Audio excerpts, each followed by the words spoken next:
ಪ್ರಾರ್ಥನೆ ಮಾಡಿದರೆ ನಮ್ಮ ಇಷ್ಟಾರ್ಥ ನೆರವೇರಿಸುವ ಶಕ್ತಿ ಆ ದೇವರಲ್ಲಿ, ಆ ಬಿಂಬದಲ್ಲಿ ಇರ್ತದಂತ ಶಾಸ್ತ್ರ. ನಾವು ದೇವರಿಗೆ ಎಷ್ಟು ಹೂವು, ಹಣ್ಣು ಅಥವಾ ಪುಷ್ಪಗಳು, ಎಷ್ಟು ಅಲಂಕಾರ ನೈವೇದ್ಯ ತಂದು ಸಹ ದೇವರು ಮಾಡುವಂಥ ಯಜಮಾನ ಮನಸ್ಸಿನಲ್ಲಿ ಭಕ್ತಿ ಮತ್ತು ಶ್ರದ್ಧೆ ಇಲ್ಲದಿದ್ದರೆ ಆ ಕೆಲಸ ನಿಷ್ಪ್ರಯೋಜಕ ಅಂತ ಹೇಳಿದ್ದಾರೆ. ಅದೇ ರೀತಿ ನೀವು ಅನನ್ಯವಾಗಿ, ಯಾಕೆಂದರೆ ನಾವು ಇಲ್ಲಿಂದ ಕೆಳಗಿಂದ ಬಂದದ್ದು, ಅನನ್ಯವಾಗಿ ಭಕ್ತಿಯಿಂದ ವರ್ಷ ಸಹ 2ನೇ ವರ್ಷದ ವರ್ಧಂತಿ ಯಾಗವಾಗಿ ಭೂತರಾಜನಿಗೆ 9 ಕಲಶ ತತ್ಸಂಬಂಧವಾಗಿರತಕ್ಕಂತಹ ಹೋಮ ಹಾಗೆ ಅಭಿಷೇಕ ಎಲ್ಲ ಮಾಡಿದ್ದೀವಿ. ಇದಕ್ಕೆ ಸಂತುಷ್ಟಗೊಳ್ಬೇಕು. ಅಭಿಷೇಕ ಪ್ರಿಯೋದೇವ ಅಂತ ಹೇಳಿದ್ದಾರೆ. ದೇವರಿಗೆ ನಾವು ಅಭಿಷೇಕ ಮಾಡಬೇಕು. ನಾವು ಯಾವ ರೀತಿ ಸ್ನಾನ ಮಾಡ್ತೀವೋ ದೇವರಿಗೂ ಹಾಗೆ ದೇವರಿಗೆ ಏನೋ ನೈವೇದ್ಯಾದಿಗಳು ಕೊಡಬೇಕು.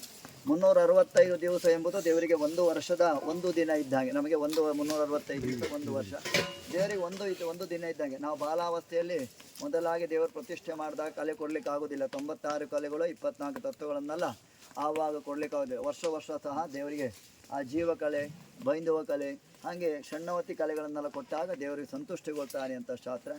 ಈಗ ಬೆಳೆದಿದ್ದಾನೆ ದೇವರು. ಈಗ ಇಷ್ಟಾರ್ಥವನ್ನು ನೆರವೇರಿಸಿಕೊಡ್ಬೇಕಿದ್ರೆ ನಾವು ಕೇಳಬೇಕು ದೇವರಲ್ಲಿ. ಏನು ಕೇಳಬೇಕು? ನಮ್ಮ ಶ್ರದ್ಧಾ ಭಕ್ತಿ ಸಮನ್ವಿತ ಅಂತ ನಮ್ಮ ಇಷ್ಟಾರ್ಥವನ್ನು ಕೇಳಬೇಕು. ಮೊದಲಾಗಿ ನಮಗೆ ಆರೋಗ್ಯ ಭಾಗ್ಯ, ಹಾಗೆ ವಿದ್ಯಾಬುದ್ಧಿ ಮಾಡುವಂಥ ವ್ಯವಹಾರದಲ್ಲಿ ಉನ್ನತಿ ಆಗುವಂತೆ ಹಾಗೆ ನಮ್ಮ ಇಷ್ಟಾರ್ಥವನ್ನು ಕೇಳಿಕೊಂಡಿದ್ದರೆ ಆ ದೇವರಲ್ಲಿ, ಯಾಕೆಂದರೆ ಆ ಕಲಶದಲ್ಲಿ 96 ಲಾವಣೆ ಮಾಡಿ ದೇವರಿಗೆ ಅಭಿಷೇಕ ಮಾಡಿದಾಗ ದೇವರು ಸಂತುಷ್ಟಗೊಳ್ತೇವೆ. ನಾವು ಊಟ ಮಾಡಿದ ನಂತರ ಯಾವ ರೀತಿ ಹೊಟ್ಟೆ ತುಂಬಿದ ನಂತರ ಸಂತೋಷಗೊಳ್ತೇವೆ.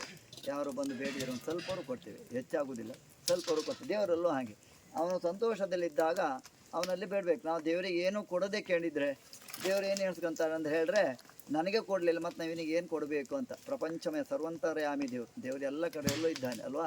ಅದೇ ರೀತಿ ಇವತ್ತು ದಿವಸ ಆ ಭೂತಕ್ಕೆ ದೇವರಿಗೆ ಅಭಿಷೇಕ ಮಾಡಿ ದೇವರನ್ನ ನೈವೇದ್ಯಾದಿಟ್ಟು ದೇವರನ್ನು ಸಂತುಷ್ಟಗೊಳ್ತಿದ್ದೇವೆ. ಇವಾಗ ನಾವು ಕೇಳಿಕೊಳ್ಳಬೇಕು ನಮ್ಮ ಇಷ್ಟಾರ್ಥ. ವರ್ಷವೂ ಸಹ ಈಗ 2ನೇ ವರ್ಷದ ವರ್ಧಂತಿಯಾಗಿ ದೇವರಿಗೆ ಕಲಾ ತತ್ವ 9 ಹೋಮ, 9 ನವಕಾದಿವಾಸ ಹೋಮ ಮಾಡಿ ದೇವರಿಗೆ ಅಭಿಷೇಕ ಮಾಡಿದ್ದೇವೆ. ಇದಕ್ಕೆ ಸಂತುಷ್ಟಗೊಂಡಂತಹ ದೇವತೆಗಳು ನಮಗೆ ನಮ್ಮ ಕುಟುಂಬಕ್ಕೆ ಹಾಗೆ ಭಕ್ತಾದಿಗೂ ಸಹ ಆಯುರ, ಆರೋಗ್ಯ, ಐಶ್ವರ್ಯ, ವಿದ್ಯಾಬುದ್ಧಿ, ಮಕ್ಕಳ ಸಹ ಒಳ್ಳೆ ವಿದ್ಯಾಬುದ್ಧಿ, ಅವರವರು ಮಾಡುವಂತಹ ಉದ್ಯೋಗ ವ್ಯವಹಾರದಲ್ಲಿ ದಿನೇ ಅಭಿವೃದ್ಧಿ, ವರ್ಷವೂ ಸಹ ಇದಕ್ಕಿಂತ ಹೆಚ್ಚಿನ ಸೇವೆ ಕೊಡುವಂತಹ ಸದ್ಭಕ್ತಿ, ಸತ್ಪ್ರೇರಣೆ, ಸದ್ಧನವನ್ನು ನಮ್ಮ ಕುಟುಂಬಕ್ಕೆ ಅನುಗ್ರಹಿಸಿ ಅನವರತು ಸಹ ಅವನ ಸೇವೆ ಮಾಡುವಂತಹ ಎಲ್ಲರಿಗೂ ಸಹ ಭಕ್ತಿ, ಧನ ಸಂಪತ್ತೆಲ್ಲ ಕೊಡಬೇಕು ಅಂತ ಭಕ್ತಿಯಿಂದ ಅವನನ್ನೇ ಆ ಭೂತರಾಜನ ಪ್ರಾರ್ಥನೆ ಮಾಡಿ ಅಕ್ಷತೆ ಹಾಕಿ ದೇವರನ್ನು ನಮಸ್ಕಾರ ಮಾಡಿಬಿಡಿ. ದೇವತಾ ಭೂತರಾಜ ಪಾದಕ್ಕೆ ಗೋವಿಂದ ಪಾರ್ವತಿ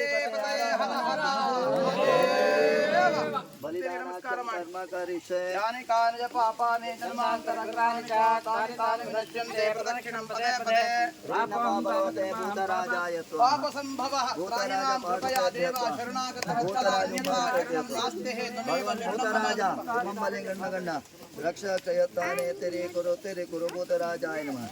ಇಮಂ ಬಲಿಂ ಸಮರ್ಪಯಾಮಿ ಅನೇನ ಬಲಿದಾನ ಕರ್ಮಣ ಭಗವಂತ ಭೂತರಾಜ ಪ್ರಿಯತಾಂ ಬ್ರಹ್ಮಾತ್ಮಣಂ ಬ್ರಹ್ಮ ಈ ಬ್ರಹ್ಮಕ್ನೋ ಬ್ರಹ್ಮವಲ್ಲಿ ಯಜಮಾನ್ರು ಬನ್ನಿ ನಿಮ್ಮ ಯಜಮಾನ್ ಬ್ರಹ್ಮಾತ್ಮಣಂ ಬ್ರಹ್ಮನಾಹುತಂ ಬ್ರಹ್ಮ ಇವತ್ತೇನ ಗಂತವ್ಯಂ ಬ್ರಹ್ಮ ಧರ್ಮತಮಾದೀನಾಂ ಕಾಯೇನ ವಾಚಾ ಮನಸೇಂದ್ರಿಯರ್ವಾ ಬುದ್ಧ್ಯಾತ್ಮನಾ ವಾ ಪ್ರಗತಿ ಸ್ವಭಾವಾತ್